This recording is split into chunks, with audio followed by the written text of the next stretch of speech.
A very large donation has become public. A donor gave $130 million to help pay American troops. The money is meant to cover pay and benefits delayed or underfunded. The gift is unusual, it is significant, and it raises many questions. The news broke this week, with confirmations from military support organizations and government officials. The sheer size drew immediate national attention. It ranks among the largest private contributions for this specific purpose. Its timing, amidst debates on military budgets and troop welfare, amplified its impact.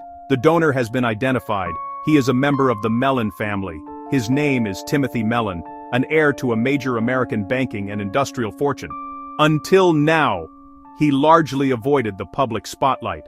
This substantial gift unmasked a figure who preferred the shadows. It thrusts him into a conversation about wealth, responsibility, and private support for public institutions. This is not just a story about money, it is a very private person making a very public statement. The main news hook is the identity of the giver. Timothy Mellon is not a household name like other philanthropists. He is known to be reclusive and rarely gives interviews. His emergence from obscurity is the fact driving this story forward.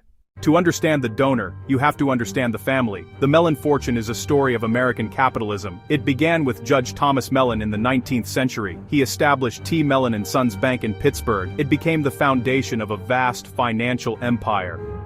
His sons expanded the family's interests dramatically: oil, aluminum, and steel. Their wealth grew alongside American industrialization. The name became linked to power and influence. Andrew Mellon served as U.S. Treasury Secretary from 1921 to 1932. His policies shaped the economy in boom and bust. The family also became known for philanthropy. Andrew Mellon founded the National Gallery and donated his collection. Over generations, the fortune passed down. Bankers, entrepreneurs, philanthropists. Timothy Mellon is Andrew Mellon's grandson. He pursued businesses in transportation and logistics, less public than some relatives, but with vast resources. Such accumulated wealth makes a $130 million gift possible.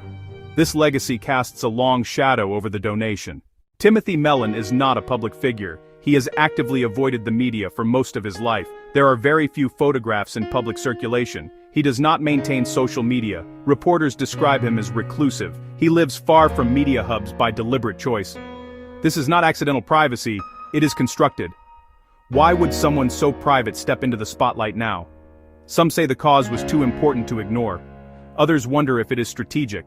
With little public record, people project assumptions. It is difficult to assess his intentions with certainty. The contrast between privacy and publicity is stark. Unlike other philanthropists, he offered little public explanation. The donation was announced through a third party with minimal comment. A vacuum formed and speculation filled it. Quiet patriot, political actor, or simply eccentric. Without more from him, the public is guessing. This contradiction drives the fascination. So, how will the money be used? The $130 million was made to a non-profit serving active duty troops and families. It provides financial assistance and support services. Public statements say the funds are earmarked for a clear purpose, to directly supplement pay and benefits where shortfalls occur, covering living expenses, emergency needs, and childcare during deployments. The money is meant for immediate use. Reports say Mellon asked that funds close gaps where government pay lags, and that distribution coordinate with public officials to reach those most in need. This raises questions about oversight and who decides, what criteria will be used, and by whom. The nonprofit cites robust vetting and responsible distribution systems. They promise transparency, though reporting details are pending. They translate donor intent into action under scrutiny. For many, especially junior enlisted, finances are tight. Help can fix a car, pay a medical bill, or stock groceries. A sum this large could reach thousands across branches. The practical effect is immediate and real.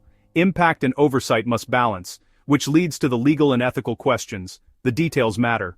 A donation directed at a core government function invites legal review. Private funds supporting federal employees is a complex area. Direct supplementation of salaries can be complicated. Legal scholars are examining the structure and compliance. Do rules adequately prevent conflicts and outside influence? On one hand, it is profound generosity to help those who serve. On the other, should private citizens fund essential public services? Critics warn of a dangerous precedent.